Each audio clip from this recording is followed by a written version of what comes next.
Mi propia hija falsificó mi firma para robarme 600.000 euros. Eso es lo que descubrí una tarde de julio, sentado en el porche de una casa que nunca debió existir. Una casa que ella compró con mi dinero, con mi nombre, con mi vida.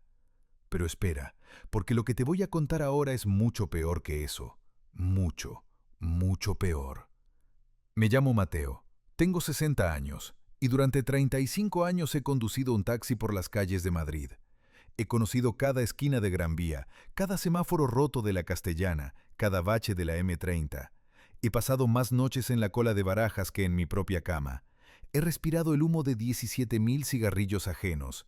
He escuchado las confesiones de borrachos, las lágrimas de mujeres abandonadas, las risas de turistas que nunca volveré a ver. Mi taxi ha sido mi oficina, mi refugio, mi segundo hogar. Nunca fui rico, pero cada euro que gané fue honesto. Cada billete que guardé bajo el colchón, cada céntimo que deposité en el banco, cada moneda que caía en el bote de propinas fue para una sola cosa, para que mi hija nunca pasara hambre, para que mi nieto tuviera un futuro, para que cuando yo cerrara los ojos por última vez pudiera hacerlo sabiendo que había dejado algo. Y ahora te voy a contar cómo esa misma hija intentó meterme en un psiquiátrico para quedarse con todo. Cómo falsificó documentos, cómo manipuló a la policía, cómo me convirtió en el loco peligroso ante los ojos de todos. Y como yo, un simple taxista de 60 años, descubrí un secreto que destruyó su plan perfecto. Pero primero, déjame mostrarte cómo empezó todo. Julio 2023, el día que todo cambió. Era un martes por la tarde. Uno de esos días de verano en Madrid donde el asfalto arde bajo tus pies y el aire acondicionado del taxi apenas consigue refrescarte.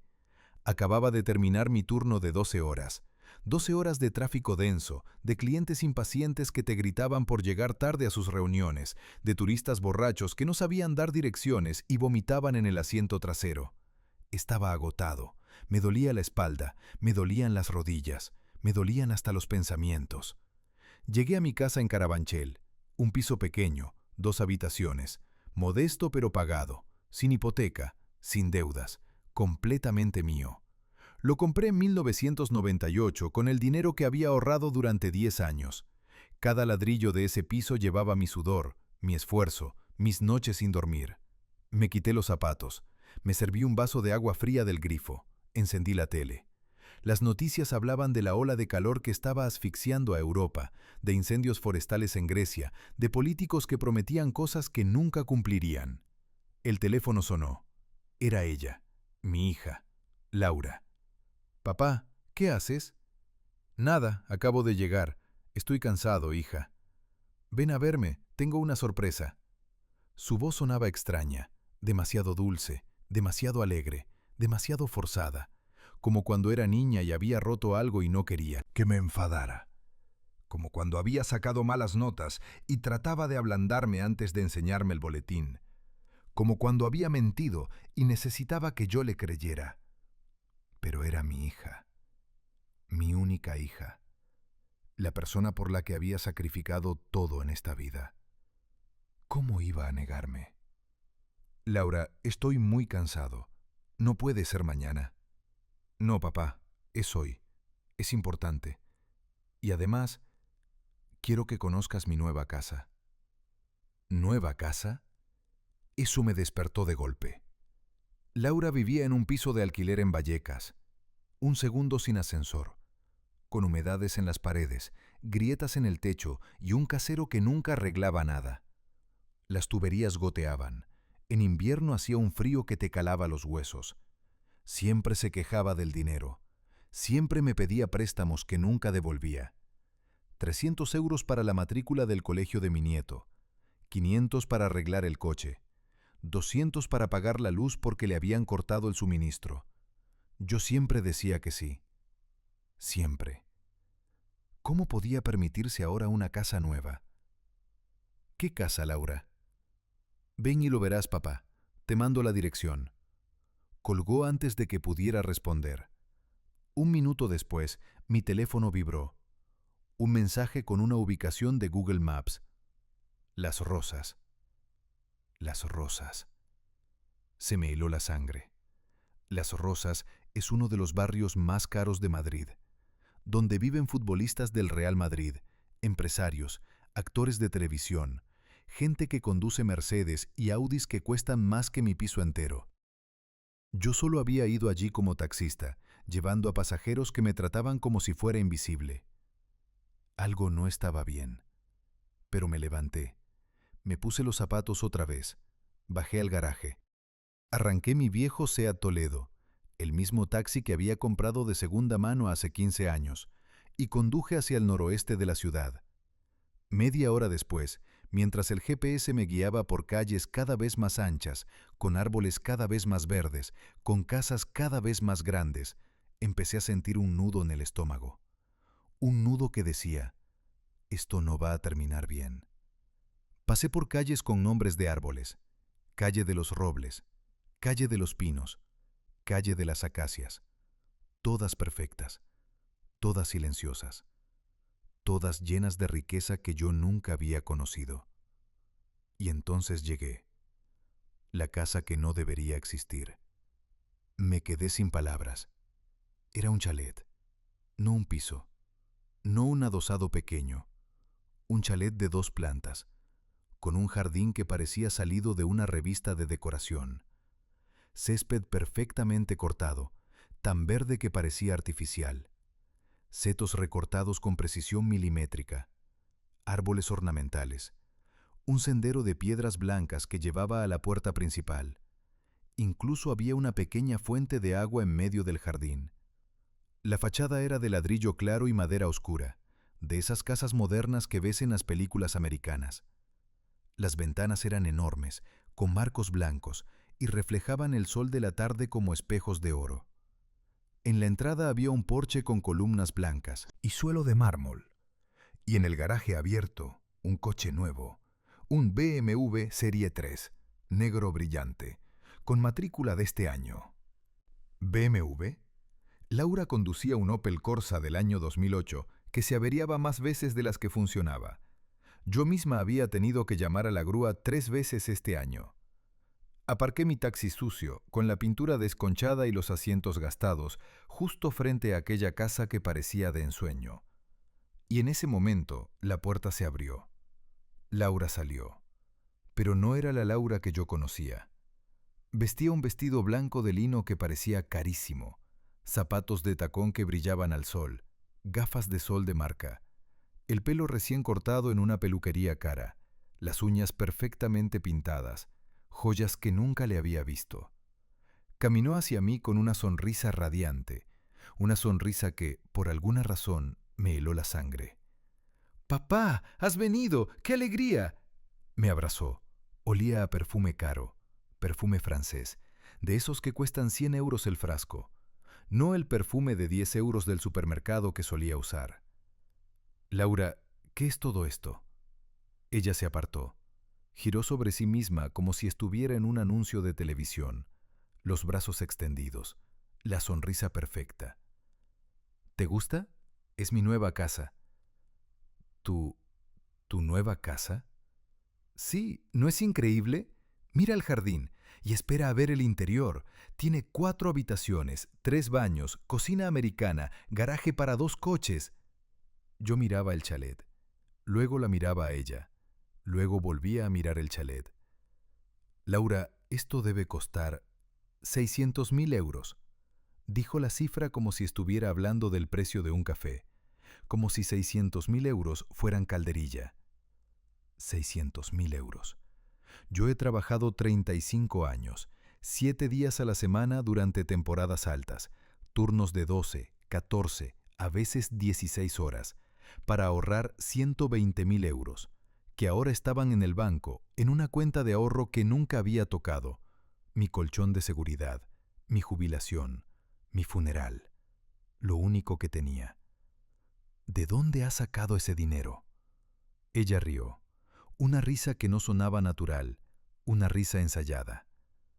«Entra, papá, te lo explico todo dentro. Venga, no te quedes ahí plantado». Me tomó del brazo con firmeza, demasiada firmeza. Me llevó hacia la puerta, y mientras entraba en esa casa, con su suelo de mármol brillante que reflejaba las luces del techo, sus paredes impecables pintadas en blanco y gris, su olor a pintura nueva y madera barnizada, una voz dentro de mí gritaba: «Sal de aquí, sal ahora, esto es una trampa». Pero no le hice caso. Ojalá lo hubiera hecho. Ojalá hubiera escuchado a esa voz. El salón perfecto y la carpeta negra. El interior de la casa era como de película americana, como esas series de Netflix donde todo es perfecto y nadie tiene problemas de dinero. El salón era enorme, techos altos, ventanales del suelo al techo que daban al jardín trasero, vigas de madera vista, suelo de parquet que crujía elegantemente bajo nuestros pies. Los muebles parecían sacados de una tienda de diseño. Sofás de cuero blanco tan blancos que daba miedo sentarse. Una mesa de centro de cristal y acero. Estanterías con libros que probablemente nadie había leído nunca, solo decoración. Cuadros modernos en las paredes que no significaban nada, pero que seguro costaban miles de euros. Y en el centro del salón, una televisión del tamaño de la pared de mi dormitorio. La cocina estaba integrada.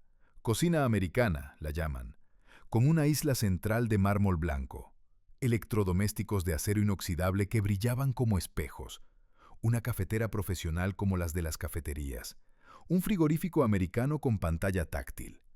Todo nuevo, todo caro, todo imposible para una mujer que hace 3 meses me pedía dinero para comprar comida. «Siéntate, papá, ponte cómodo». Laura señaló el sofá blanco. Me senté con cuidado, como si el sofá fuera a romperme. Ella desapareció en la cocina. Oí el sonido de hielo cayendo en vasos, el grifo corriendo. Volvió con 2 vasos altos de cristal con agua, hielo y rodajas de limón, como en los restaurantes de 5 estrellas. Se sentó frente a mí, en el otro sofá, con las piernas cruzadas. Perfecta, tranquila. Entre nosotros había esa mesa de cristal, y sobre esa mesa había algo que me llamó la atención inmediatamente. Una carpeta, negra, gruesa, de cuero, con el logo dorado de un banco que yo conocía demasiado bien. Banco Santander. Mi corazón empezó a latir más rápido. «Laura, tienes que explicarme esto. ¿De dónde has sacado el dinero para todo esto? La casa, el coche, los muebles, todo». Ella tomó un sorbo de agua, despacio. Dejó el vaso en la mesa con un sonido suave y empujó la carpeta negra hacia mí. «Ábrela, papá».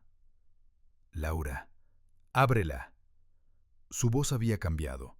Ya no era dulce, era firme, fría. Agarré la carpeta. Pesaba. Dentro había muchos papeles. La abrí, y lo que vi me quitó el aire de los pulmones. La primera página era un contrato, impreso en papel oficial del banco, con sellos, con firmas. Contrato de préstamo hipotecario. Importe del préstamo, 600.000 euros.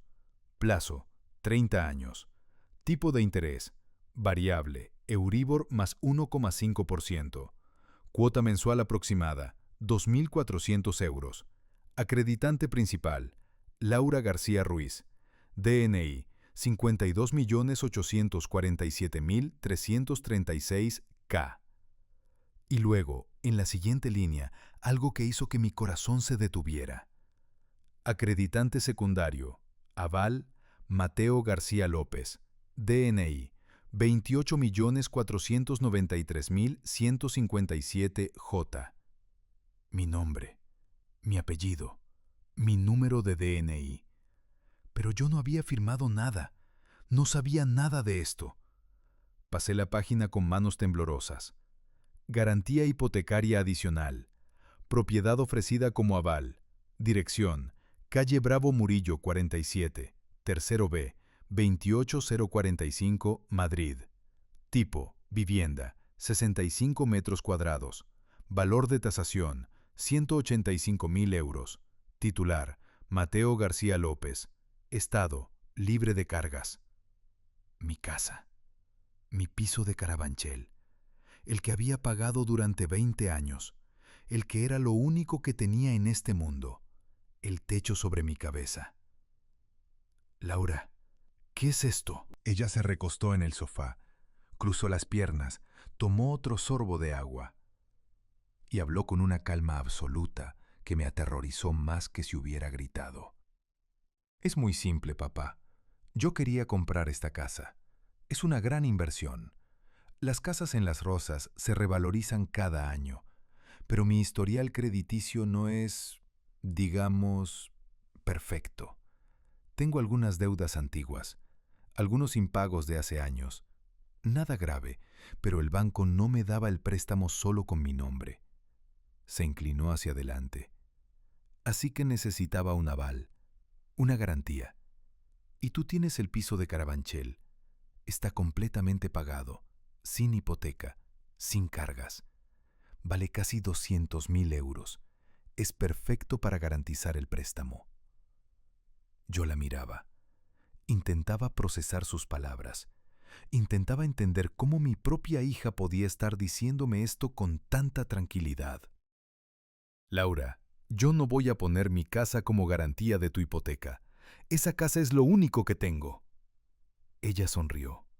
Una sonrisa pequeña, triste, como si yo fuera un niño que no entendía las cosas. Papá, ya está hecho. Me quedé helado. ¿Qué has dicho? Ya está firmado. El préstamo está concedido. La casa está comprada. Los papeles están registrados en el registro de la propiedad.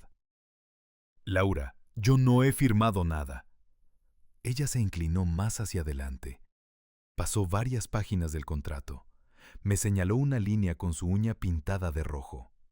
Allí estaba, mi firma, perfectamente imitada, con mi rúbrica, con el pequeño lazo al final que siempre hago. Fecha, 12 de mayo de 2023, hace 6 semanas. Hora, 10:30 de la mañana. Lugar, oficina del Banco Santander, Avenida de América, Chamartín, Madrid. Laura, yo no firmé esto. Yo nunca he estado en esa oficina del banco. Claro que sí, papá. Fuimos juntos. ¿No te acuerdas? Un martes por la mañana. Yo te recogí en tu casa. Fuimos en mi coche. Hablamos con el director de la oficina, un señor muy amable que se llamaba José Luis. Nos tomamos un café después. ¿De verdad no te acuerdas? Su voz sonaba preocupada ahora, cargada de falsa compasión. Yo ese día, el 12 de mayo, estaba en el aeropuerto de Barajas, en la cola de taxis, desde las 6 de la mañana hasta las 7 de la tarde, 13 horas. Hice 16 carreras ese día. Tengo todos los tickets, todos los recibos de los clientes. Incluso tengo una foto que me tomó un turista alemán a las 11 de la mañana delante de mi taxi porque le gustaba coleccionar fotos con taxistas de las ciudades que visitaba. Pero en ese papel oficial del banco decía que yo había estado en una oficina de Chamartín, firmando, avalando, hipotecando mi casa, regalando mi futuro. Laura, esto es una falsificación. Yo no estuve en ningún banco ese día. Yo estaba trabajando. Tengo pruebas. Ella suspiró profundamente.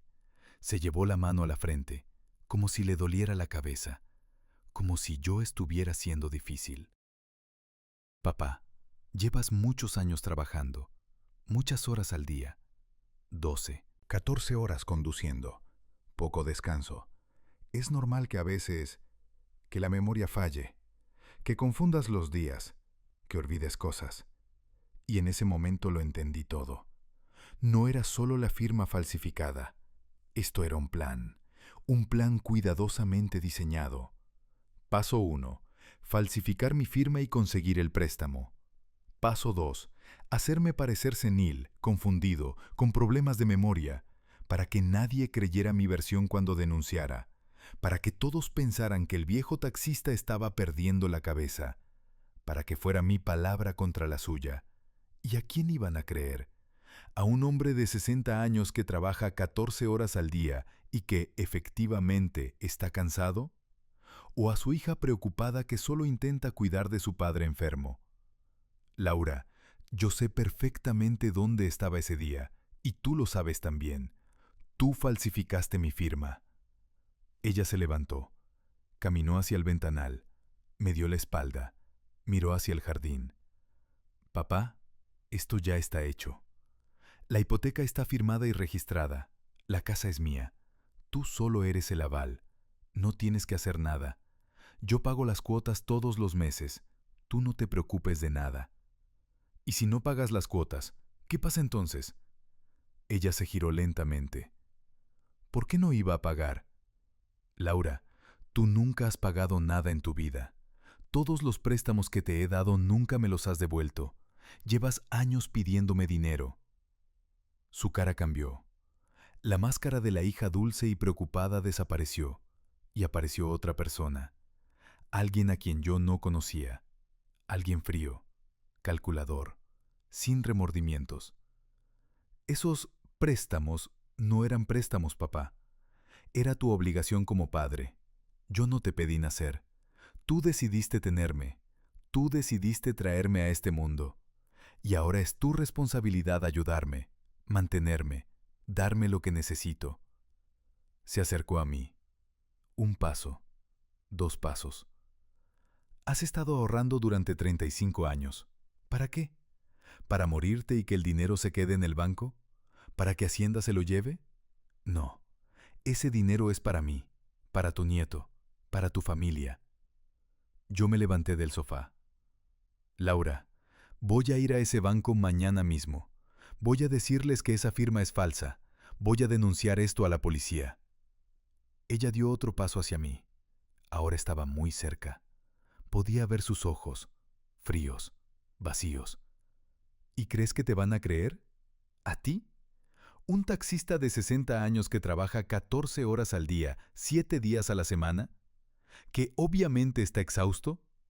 ¿Que probablemente tenga problemas de memoria por el estrés, por el cansancio, por la edad? Se acercó aún más. Ahora hablaba en un susurro.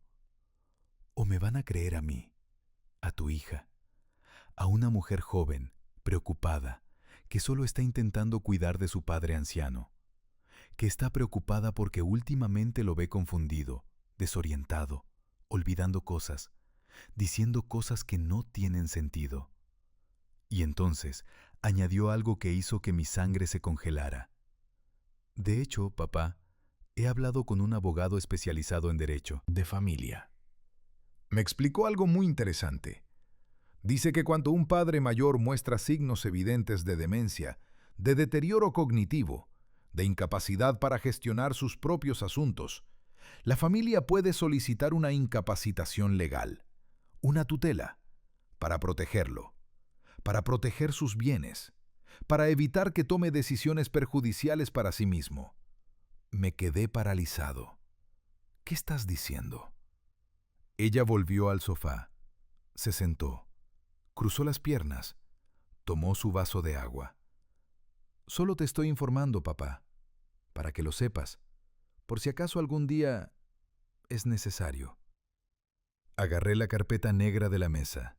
Me dirigí hacia la puerta. Esto no va a quedar así, Laura. Ella me siguió con la mirada, tranquila, segura. Adiós, papá. Conduce con cuidado.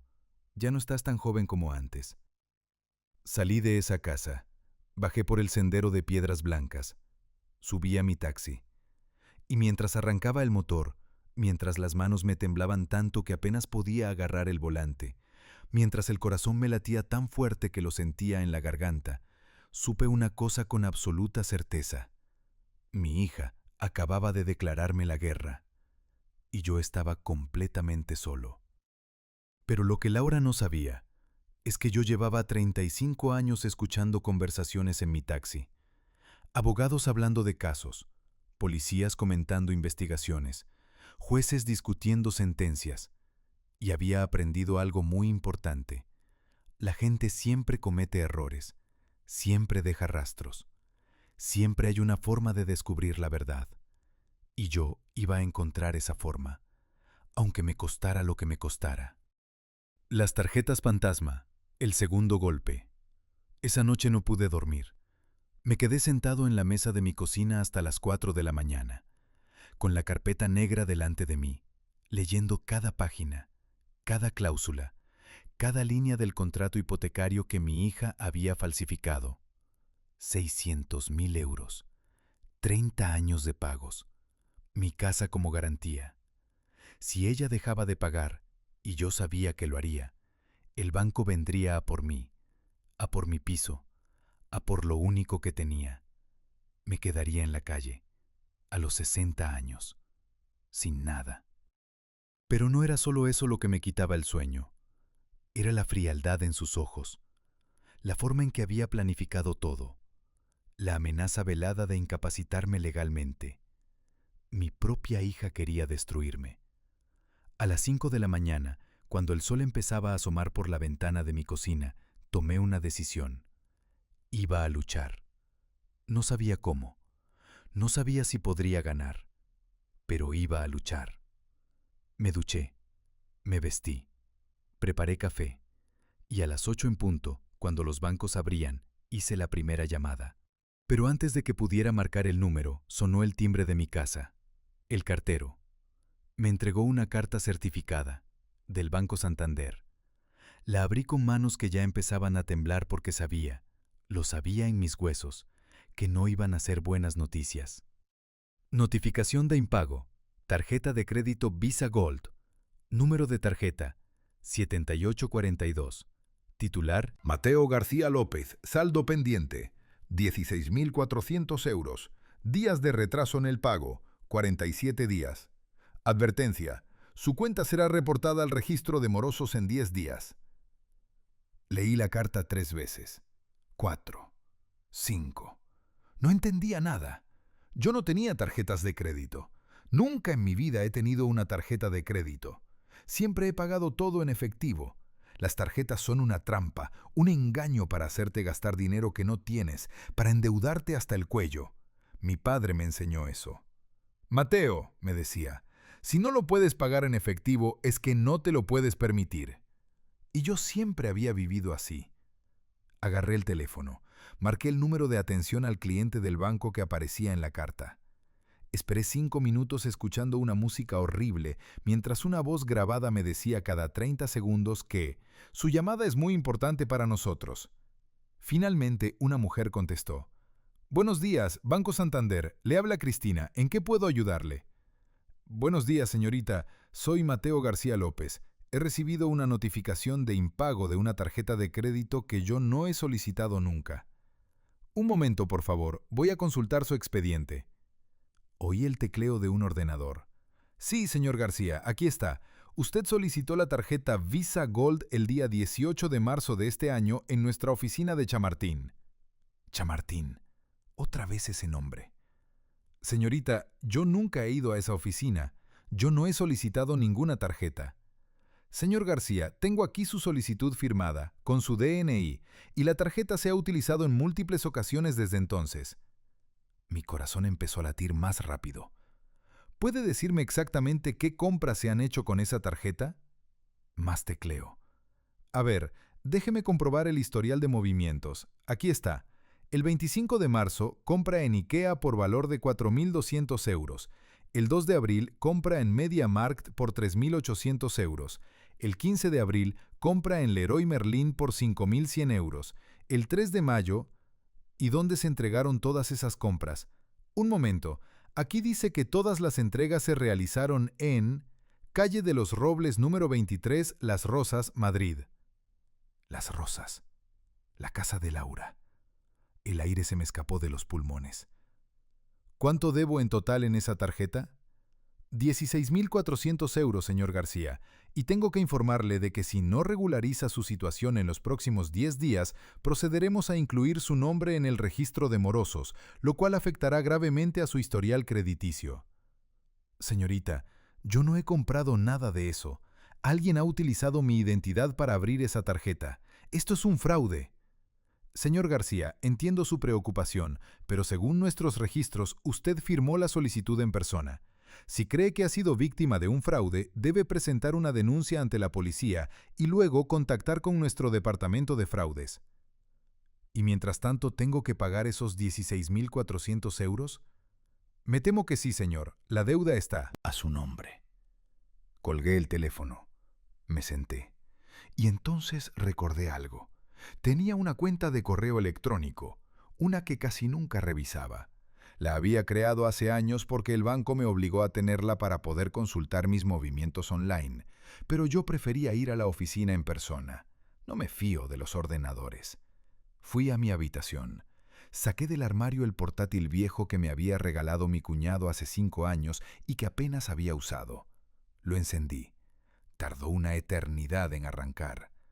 Abrí el navegador. Entré en mi correo. Tenía 247 mensajes sin leer. Empecé a revisar. Y lo que encontré hizo que el mundo se detuviera a mi alrededor.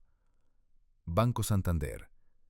Su nueva tarjeta Visa Gold ha sido aprobada. 18 de marzo. Banco Santander. Cargo realizado por 4.200 euros. 25 de marzo. Banco Santander. Su nueva tarjeta Mastercard Platinum ha sido aprobada. 8 de abril. Banco Santander.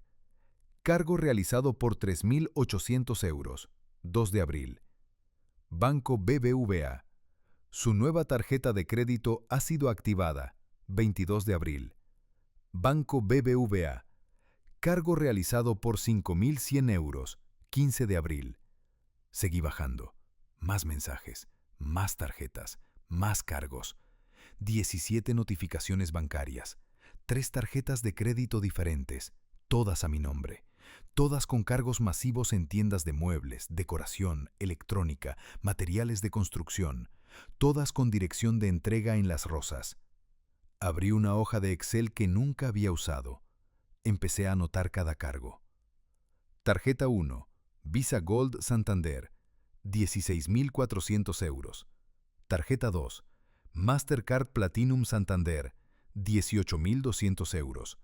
Tarjeta 3. Visa Oro BBVA. 13.600 euros. Deuda total, 48.200 euros. 48.200 euros que yo no había gastado, en cosas que yo no había comprado, para una casa que no era mía, para una vida que mi hija estaba construyendo con mi identidad robada. Todo firmado con mi nombre, con mi DNI, con una imitación perfecta de mi firma que ella había practicado durante quién sabe cuánto tiempo. Mi hija no solo me había robado mi casa como aval, me había robado mi identidad. Me había convertido en un fantasma en mi propia vida. Imprimí todos los correos, 22 páginas. Las organicé por fechas, por bancos, por cantidades. Y entonces hice algo que debería haber hecho desde el principio.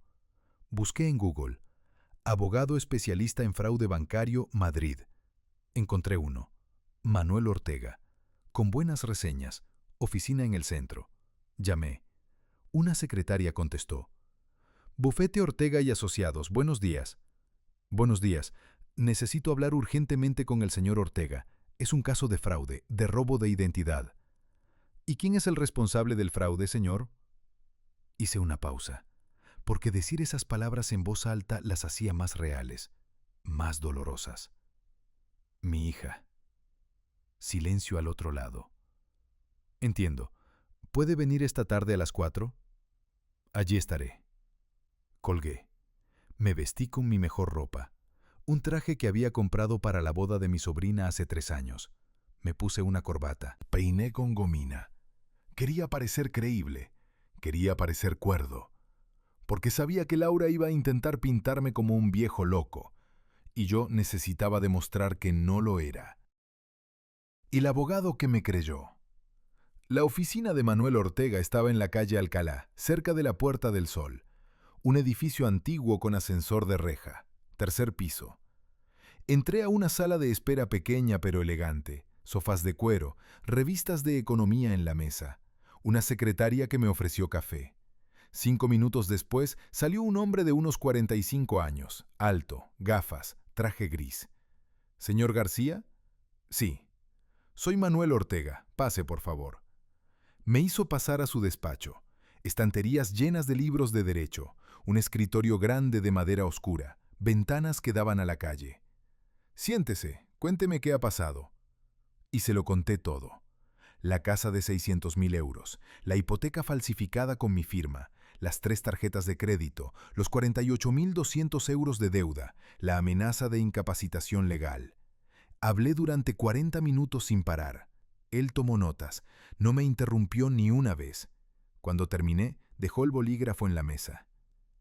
Señor García, ¿tiene alguna prueba de que usted no firmó esos documentos? Tengo los tickets de mis servicios de taxi del día que supuestamente fui al banco a firmar. Estaba en Barajas durante 13 horas. Tengo 16 recibos e incluso tengo una foto con un turista alemán que me la tomó ese mismo día. Le enseñé mi teléfono, la foto, yo sonriendo al lado de mi taxi, con la terminal del aeropuerto de fondo, y la fecha y hora marcadas, 12 de mayo, 11:07 am, exactamente la hora en que supuestamente estaba firmando en el banco de Chamartín. Manuel Ortega miró la foto, luego me miró a mí. Esto es bueno, muy bueno. ¿Algo más? Sí, mi letra. Mi firma tiene un detalle que nadie conoce. En la O final de Mateo siempre hago un pequeño bucle hacia la izquierda, siempre. Es un tic que tengo desde joven. Si mira la firma falsificada, ese bucle va hacia la derecha. Le mostré los documentos del banco. Luego le mostré mi DNI con mi firma real.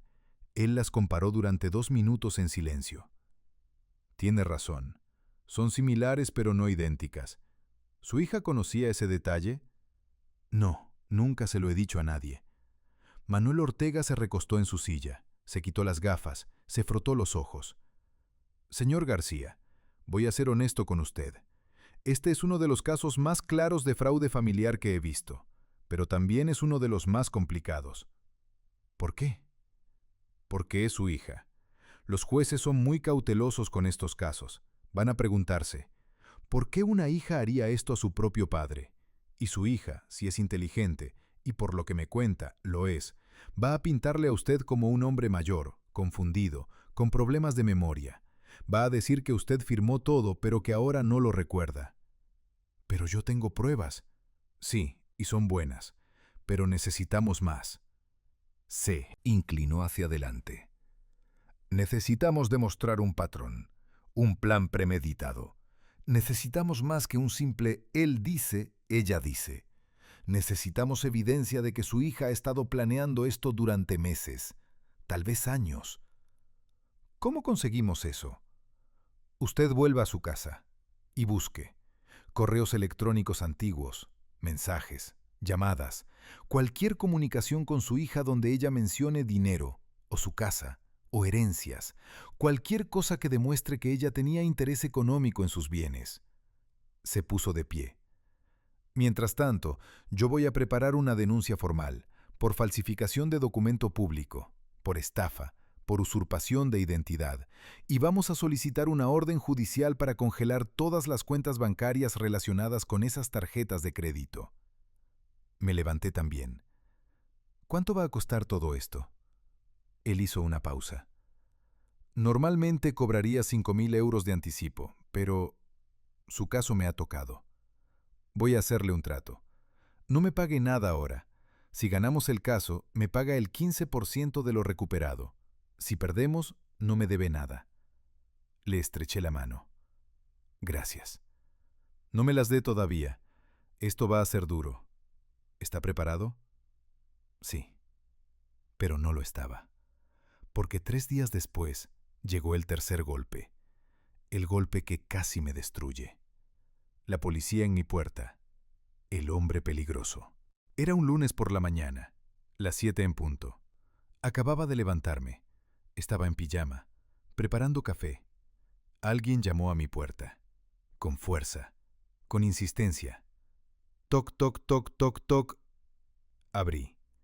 2 agentes de policía, uniformados, con chalecos antibalas, manos cerca de sus armas. ¿Mateo García López? Mi corazón se detuvo. Sí, soy yo. Tiene que acompañarnos a comisaría, ahora. ¿Qué ha pasado? ¿Le ha pasado algo a mi nieto, a Laura? No se trata de ello, señor. Se trata de usted. Tiene que venir con nosotros. Pero, ¿por qué? ¿Qué he hecho? El agente más joven me miró con dureza. Ha sido denunciado por acoso y amenazas. Vístase, rápido. ¿Acoso? ¿Amenazas? Debe haber un error. No hay ningún error. Vístase o lo llevaremos así. Me vestí con manos temblorosas, pantalones, camisa, zapatos sin cordones porque no podía atarlos, me temblaban demasiado las manos. Me llevaron al coche patrulla, me sentaron atrás, como un criminal. Los vecinos salieron a sus balcones a mirar. Doña Mercedes del cuarto, don Antonio del primero, la familia del segundo con sus 3 hijos, todos viéndome salir esposado de mi propia casa. La vergüenza me quemaba la cara. En la comisaría me hicieron esperar 3 horas en una sala, sin ventanas, con una mesa metálica y 2 sillas. Finalmente entró un inspector, unos 50 años, barriga prominente, cara de pocos amigos. Señor García, soy el inspector Ramírez. Siéntese. Me senté. Él abrió una carpeta. Leyó en silencio durante 1 minuto que pareció eterno. Su hija, Laura García Ruiz, ha presentado una denuncia formal contra usted. Acoso telefónico, acoso presencial y amenazas verbales. ¡Eso es mentira! Él levantó una mano. Déjeme terminar. Según su denuncia, usted la ha llamado 27 veces en los últimos 5 días. Todas las llamadas están registradas. Le ha enviado 16 mensajes de texto, algunos con contenido amenazante. Y el martes pasado fue al colegio de su nieto e intentó llevárselo sin permiso. ¡Eso no es verdad! ¿Cuál parte no es verdad? ¿La llamó 27 veces? Hice una pausa. Sí, la llamé, pero no para acosarla, para pedirle explicaciones, porque ella falsificó mi firma y... ¿Fue al colegio de su nieto el martes? Sí, pero solo quería verlo. Hace 2 meses que no lo veo. No intenté llevármelo. Solo quería...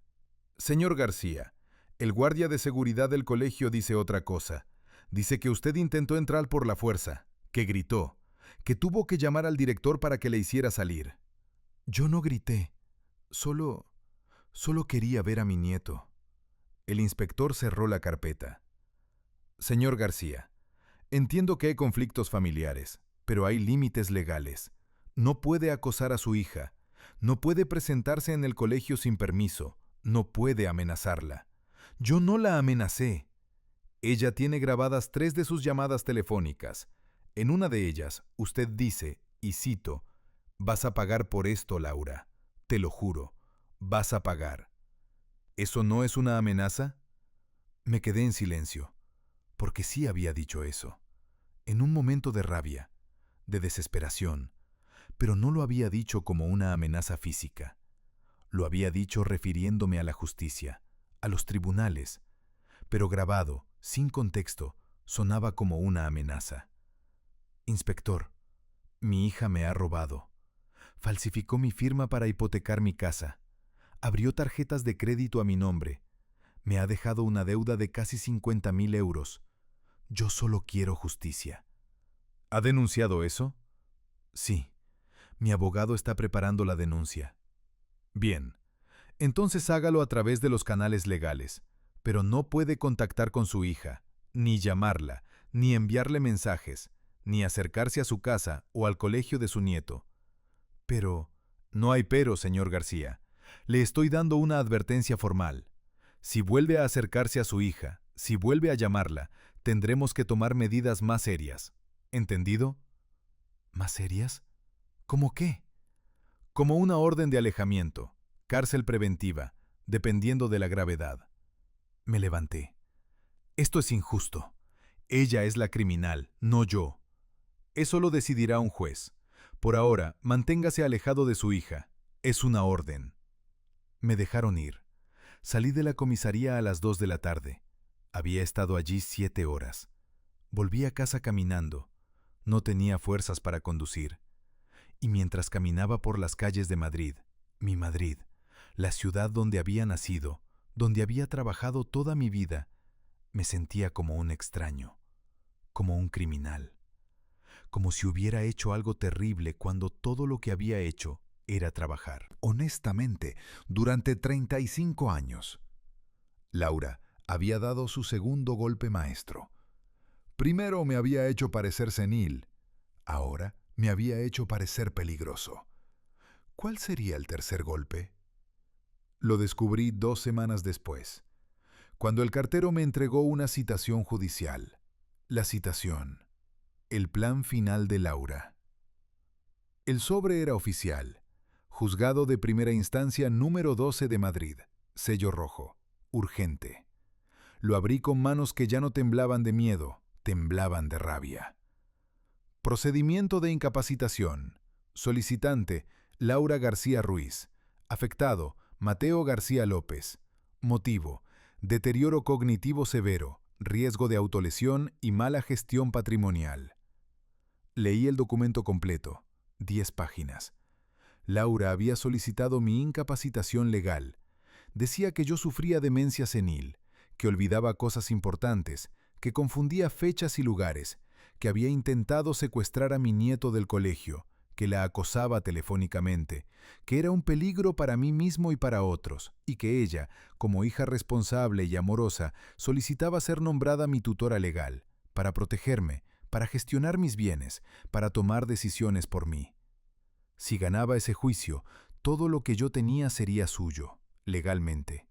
Mi casa, mis ahorros, mi pensión, mi libertad. Todo.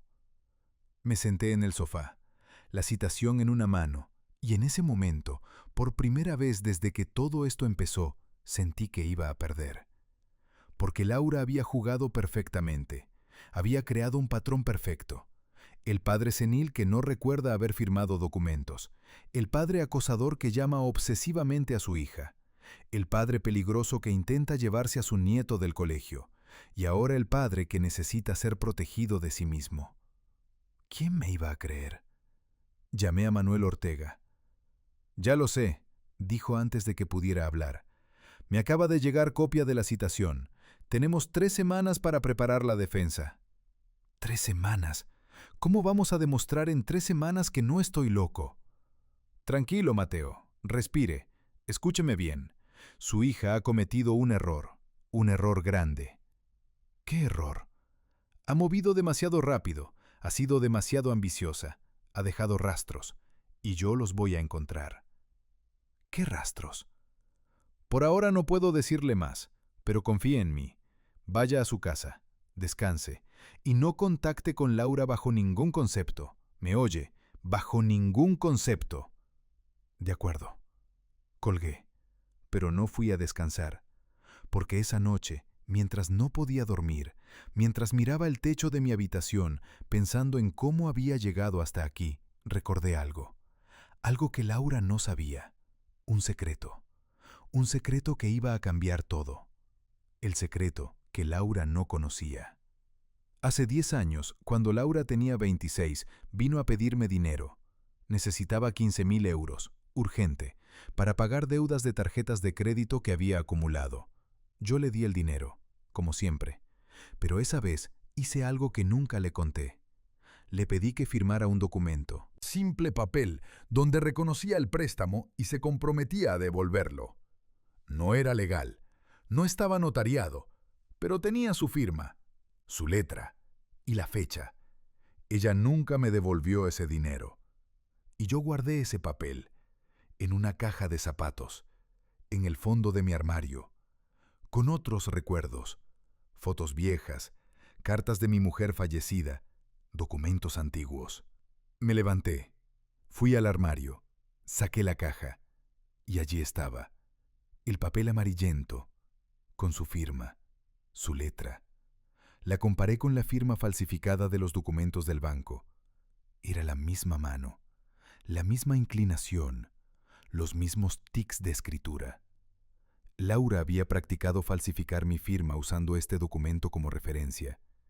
Pero lo que ella no sabía es que yo tenía la prueba de que era capaz de falsificar firmas. Porque este documento demostraba algo más. Que ella ya me debía dinero desde hace 10 años. Que tenía un historial de pedir préstamos y no devolverlos. Que tenía problemas económicos crónicos. Motivo perfecto para cometer un fraude. Llamé a Manuel Ortega. Eran las 2 de la mañana. Contestó al quinto tono, con voz de sueño. «Mateo, ¿qué pasa?» «He encontrado algo. algo importante. ¿Qué? La prueba de que Laura tiene un patrón, de que esto no es la primera vez. Venga a mi oficina mañana a primera hora, a las 8, y traiga todo lo que tenga. Al día siguiente le enseñé el documento. Él lo estudió durante 20 minutos en silencio. Luego levantó la vista y sonrió. Por primera vez desde que empezó todo esto, alguien me sonrió. Mateo, esto es oro. Oro puro. Con esto podemos demostrar su historial, su patrón de comportamiento, su motivo económico. ¿Es suficiente?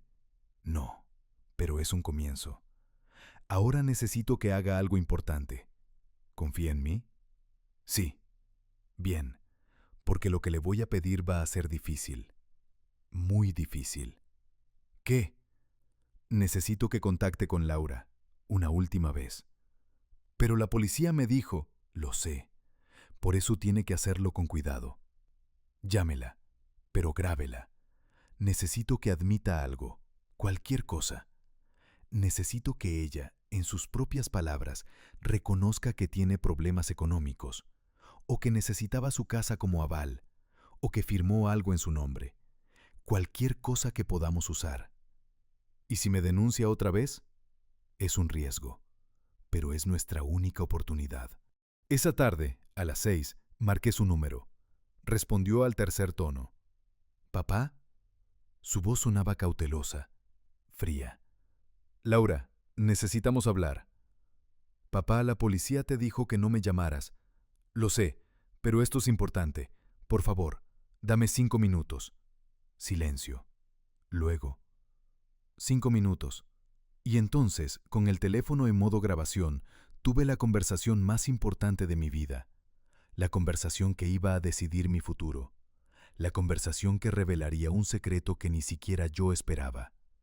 Pero eso te lo cuento en la siguiente parte. La conversación grabada. 5 minutos que valían una vida. Mi mano temblaba mientras sostenía el teléfono. La aplicación de grabación estaba activa. Un pequeño punto rojo parpadeaba en la pantalla. Laura estaba al otro lado de la línea, esperando. Laura, empecé, intentando mantener la voz calmada. Necesito entender algo. ¿Por qué hiciste todo esto? Ella suspiró. Papá, ya te lo expliqué. Necesitaba la casa. Es una inversión. Tú ibas a decir que no, como siempre, así que tomé la decisión por los dos. Primera admisión. Ella tomó la decisión por mí. ¿Y las tarjetas de crédito? Las 3 tarjetas que abriste a mi nombre. Silencio. Luego, no sé de qué hablas. Laura, tengo los extractos. 48.000 euros, todo comprado para tu casa, todo entregado en Las Rosas. Papá, eso lo compraste tú. Fuimos juntos a las tiendas, ¿no te acuerdas? Por eso estoy preocupada, por eso he pedido la tutela, porque tu memoria está fallando. Su voz sonaba suave ahora, preocupada, como si realmente le importara. Pero yo conocía esa voz. Era la voz que usaba cuando mentía. Laura, yo sé exactamente lo que hiciste y tengo pruebas, pero antes de ir a juicio, antes de que esto se ponga peor, necesito saber, ¿por qué? ¿Tanto odio me tienes? Otro silencio, más largo. Y entonces su voz cambió. La máscara cayó. ¿Odio? No, papá, no es odio. Es justicia. ¿Justicia? Sí, justicia. ¿Sabes cuántos años pasé viendo cómo trabajabas día y noche? ¿Cuántas veces te esperé despierta y nunca llegaste porque tenías que hacer un turno más? ¿Cuántas veces necesité un padre y lo que tenía era un taxista? Su voz se estaba quebrando. Yo no te pedí nacer en una familia pobre, papá. No pedí crecer en un piso de mierda en Carabanchel. No pedí llevar ropa de segunda mano mientras mis compañeras de clase llevaban ropa de marca. No pedí que te perdieras mi graduación porque tenías que llevar a un borracho a casa. Laura, ¡no! Déjame terminar. Toda mi vida he tenido que luchar. Estudiar y trabajar al mismo tiempo. Ver cómo otras chicas tenían todo servido mientras yo tenía que rogar por cada euro. Y ahora que finalmente tengo la oportunidad de darle a mi hijo la vida que yo nunca tuve, ¿me la vas a negar? Pero Laura, Yo siempre te he dado todo lo que he podido. Todo lo que pudiste, pudiste darme más. Pudiste trabajar menos y estar más conmigo. Pudiste ahorrar mejor. Pudiste invertir, pero no. Preferiste ser el taxista humilde, el trabajador honesto. ¿Y para qué? ¿Para morir pobre y solo? Respiró hondo. Ese dinero que tienes ahorrado, esa casa que tanto proteges, todo eso va a ser mío algún día de todas formas, cuando te mueras. Así que, ¿cuál es la diferencia si lo uso ahora? Al menos así puedo disfrutarlo. Puedo darle a mi hijo lo que necesita. Y ahí estaba, la confesión completa, grabada. ¿Entonces admites que falsificaste mi firma? Ella rió, una risa amarga. Papá, no seas ingenuo. Claro que lo hice. No había otra forma. Tú nunca. Hubieras aceptado. Eres demasiado egoísta. ¿Egoísta? Sí, egoísta. Guardando ese dinero como un dragón cuida su tesoro. ¿Para qué? Ya tienes 60 años. ¿Cuánto tiempo más vas a vivir? ¿10 años? ¿15? Y en ese tiempo, ¿qué vas a hacer con ese dinero? Nada. Absolutamente nada. Su voz se endureció. Yo lo necesito ahora. Mi hijo lo necesita ahora. Así que sí, tomé lo que era mío por derecho. Y si tengo que declararte incapaz para proteger lo que queda, lo haré. Porque yo soy tu familia, yo soy tu sangre, y ese dinero me pertenece. Me quedé en silencio, no por shock, sino porque tenía todo lo que necesitaba. Laura, una última pregunta. ¿Qué? ¿Recuerdas hace 10 años? ¿Cuando te presté 15.000 euros para pagar tus deudas? Ella dudó. ¿Y? ¿Recuerdas que firmaste un documento reconociendo la deuda? Silencio. Papá, eso fue hace 10 años. No tiene nada que ver con esto. ¿Segura? Porque yo conservo ese documento, con tu firma, tu letra, y un perito calígrafo podría comparar esa firma con las firmas falsificadas en los documentos del banco. Oí su respiración acelerarse. Estás mintiendo. Yo nunca firmé nada. Sí lo hiciste, y lo tengo, y mañana se lo entregaré a mi abogado. Papá, espera. Adiós, Laura.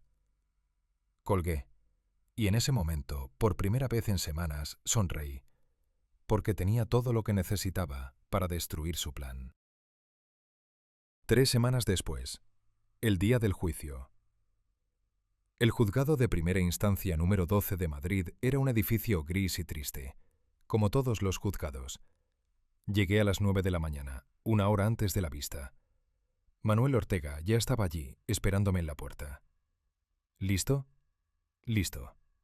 Entramos. Pasamos por el control de seguridad.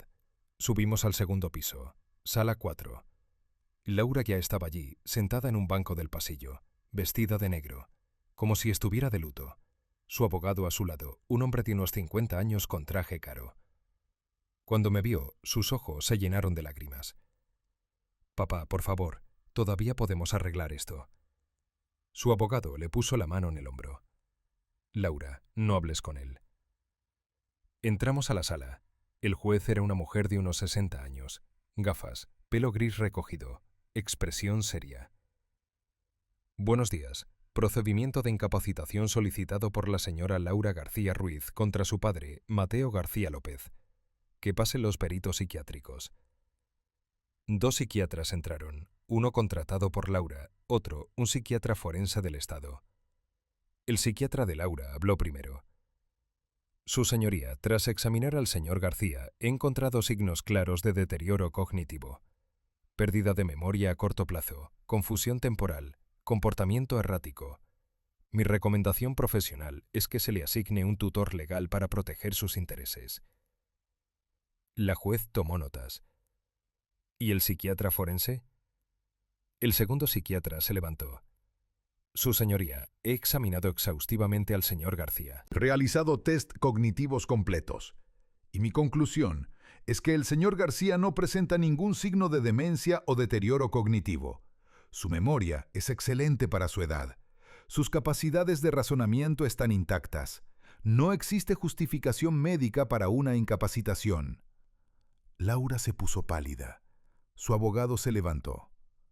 Su señoría, el señor García claramente no recuerda haber firmado documentos importantes. Eso en sí mismo es evidencia de problemas de memoria. Manuel Ortega se levantó también. Su señoría, con su permiso, me gustaría presentar evidencia de por qué el señor García no recuerda haber firmado esos documentos. Adelante. Manuel sacó una carpeta, entregó copias a la juez y al abogado de Laura. Esto es una comparación pericial de firmas, realizada por el perito calígrafo Juan Martínez, colegiado número 4782. Si observan la página 3, verán una comparación entre la firma real del señor García y las firmas que aparecen en los documentos bancarios. La juez estudió los documentos. Continúe. Como puede ver su señoría, hay diferencias claras. La más notable está en el bucle final de la letra O en Mateo. En la firma real del señor García, el bucle va hacia la izquierda. En las firmas de los documentos bancarios, va hacia la derecha. Según el perito, esto es una evidencia clara de falsificación. ¿Y quién falsificó la firma? La señora Laura García Ruiz. Laura se levantó de golpe. ¡Eso es mentira! ¡Silencio! La juez golpeó el mazo. Señora García, siéntese. Manuel continuó. Además, su señoría, el señor García tiene pruebas de que el día que supuestamente firmó en el banco, el 12 de mayo a las 10:30 am, él estaba en el aeropuerto de Barajas trabajando. Aquí están los recibos de los servicios de taxi. 16 servicios entre las 6 am y las 7 pm, e incluso una fotografía con marca de tiempo tomada a las 11:07 am. Entregó las pruebas. La juez las revisó en silencio. Muy bien. ¿Algo más? Sí, su señoría. Una grabación. El corazón de Laura se detuvo. Pude verlo en su cara. ¿Una grabación? Una conversación telefónica entre el señor García y su hija, grabada hace 3 semanas. Con su permiso, me gustaría reproducirla. Adelante. Manuel conectó su teléfono al sistema de audio de la sala, y entonces, la voz de Laura llenó la sala. Claro que lo hice. No había otra forma. Tú nunca hubieras aceptado. Eres demasiado egoísta. Sí, tomé lo que era mío por derecho. Y si tengo que declararte incapaz para proteger lo que queda, lo haré. El silencio en la sala era absoluto. La juez miró a Laura. Señora García, ¿esa es su voz? Laura estaba llorando ahora. Lágrimas reales, de miedo, de rabia. Yo estaba enfadada. No quise decir... ¿Es su voz? Sí. La juez cerró la carpeta. He oído suficiente. La solicitud de incapacitación queda denegada. El señor García está en pleno uso de sus facultades mentales. Además, ordeno que se abra una investigación penal contra la señora Laura García Ruiz por falsificación de documento público, usurpación de identidad y fraude. El caso queda remitido a la Fiscalía. Golpeó el mazo. Queda arrestada hasta que se determine la fianza. 2 guardias se acercaron a Laura.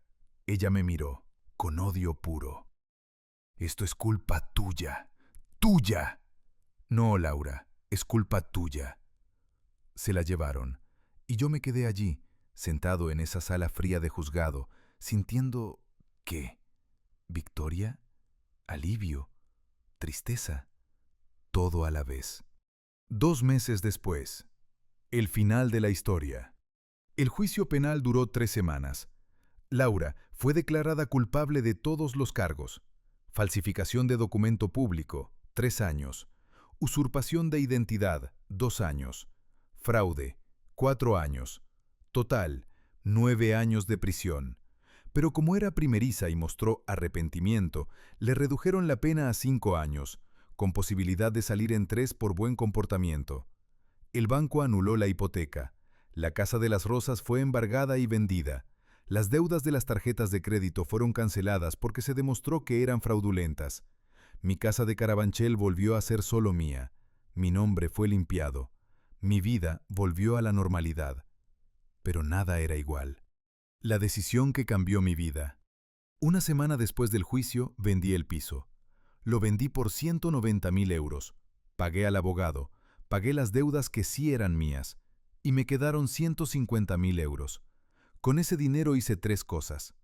Primera, abrí un fondo intocable para mi nieto, 80.000 euros, que solo podrá usar cuando cumpla 25 años, para estudios, para empezar un negocio, para lo que necesite. Ese dinero está en un fideicomiso. Ni Laura, ni nadie puede tocarlo. Si alguien intenta hacerlo, el dinero irá automáticamente a una organización benéfica para niños. Segunda, doné 20.000 euros a una asociación de ayuda a personas mayores víctimas de fraude familiar, porque descubrí que yo no era el único.